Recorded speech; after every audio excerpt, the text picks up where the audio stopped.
coming out. I just wanted to share my story. One of the things that I do want to say and that most women never talk about is their weight. And I'm here to say that I weigh 175.1. And I've lost 31 pounds in the last 4 months. As I share my story, you'll really see the significance of why that's so important to me to just be out and say it. My husband probably like, why did you say that? He's not here, so we can talk about it. So it's important to me because at my highest weight, I was 249 pounds.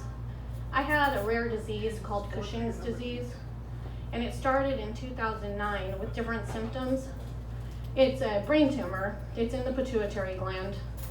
But it took 2.5 years of misdiagnosis and multiple symptoms and doctor to doctor to doctor to doctor because it was such a rare disease. Nobody could figure out what was going on. I would have blood sugar problems. I would have blood pressure problems. I was gaining weight. I went to a gluten diet. I went to a keto diet. I don't even know if that was even in at the time because now it's in, you know. And I could do nothing to lose weight. I tried everything, and no doctor would believe me that I was doing it. I had 4 months of journals, like detailed journals, piece of cheese, you know, slim fast, here, like little things, how to taste the sugar. And I would go, it was so frustrating, beyond frustrating. And I have been writing poetry a really long time, and so I journaled and I wrote during all of this. And that's kind of what I wanted to share. I'm going to be sharing today is some of my poems from that. And I recently just finalized my first chapbook ever.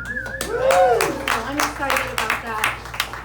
So the symptoms, as I mentioned, were some of those. And I told you kind of about the doctors. And so my first poem is called They Say.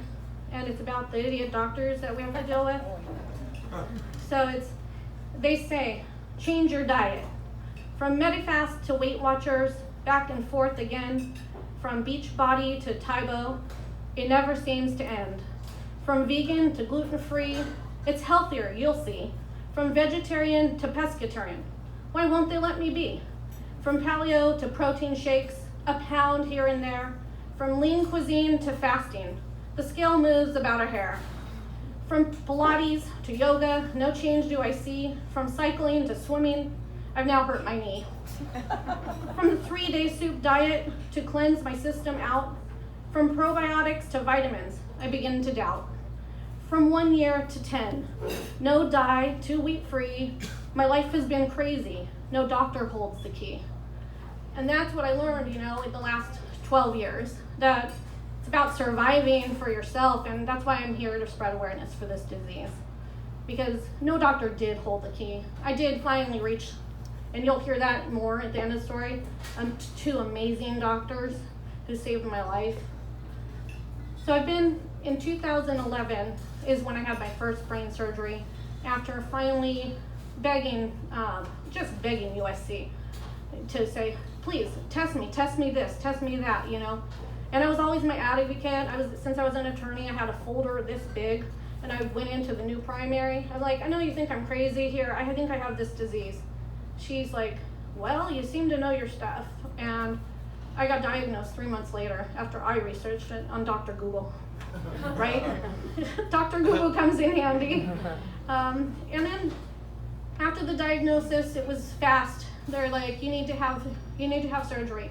You need to go to Long Beach Memorial, you need to do this, you need to do that. So I had my first brain surgery, and it was a failure, complete, utter failure. I ended up on a life support system in the hospital. They made a mistake. They nicked my trachea, and just a scary feeling, waking up with a breathing tube in your mouth, not knowing what was going on, not even knowing if you still had your brain tumor, and nobody could talk to me. And then they couldn't even calm me down. They gave me a lot of propanol. So we found out I have a high tolerance. And after that first brain surgery, we didn't know right away it failed. I started to increase in my weight gain. The pituitary tumor, it's a ACTH secreting tumor, and it produces excess cortisol in your body. And so you get a buffalo hump. I had a hump that was probably about 2 inches high, and my stomach was protruding with stretch marks, and I was like a lab rat by, for several years, and the doctors, they would make me just show up throw up my shirt and say, oh, look, we have medical students. Can you show them your stomach? Because you're rare. You know, decency went out the window, you know, except I'm not going to flash here. And that began, that was the first surgery. And at that time, there was no research. There was not a lot of groups for Cushing's. I started a group with a friend of mine, and now to this day, we have over 6,500 members, nation and worldwide. And we run the group for Cushing's disease patients. And so I made a promise to myself that that's what I was going to do, you know, help other people with this. A lot of endocrinologists don't know what they're doing. They don't know how to help you. After the surgery, it was about 2 months. I gained so much weight. I gained 90 pounds in 3 months. And I got the medical records, and I'm like, Mark, I'm not cured. That's my husband. I'm like, I'm not cured. And I mean, I wasn't. So rushed to another specialist, and he happened to be out of Los Angeles. And he's like, no, you're not cured. They made a mistake. And it was hard to hear, you know. We went to another specialist at USC. He was rude. And he's like, you're going to die in 3 months. You just, that's it. He said it straight to us. We were sitting there. He's like, you're going to die 3 months. You don't get this now. And you are a serious risk. And I was wilting away. The Cushing's, the cortisol deteriorates your body, your muscles, and your joints. I was becoming weaker every day. I was in a walker and at times a wheelchair. And sometimes I look back and I don't imagine that. So with that, and a minute left, I've had 3 brain surgeries, radiation, and I'm in remission this year. I'm going to read my rebirth poem. It was the beginning of something new, creating a different path to life. She breathed a sigh of relief, continued to move forward, battered and broken, falling in shattered pieces.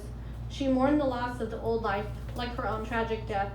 And in the sigh of relief, she discovers a new path, the rebirth of her new self. Thank you.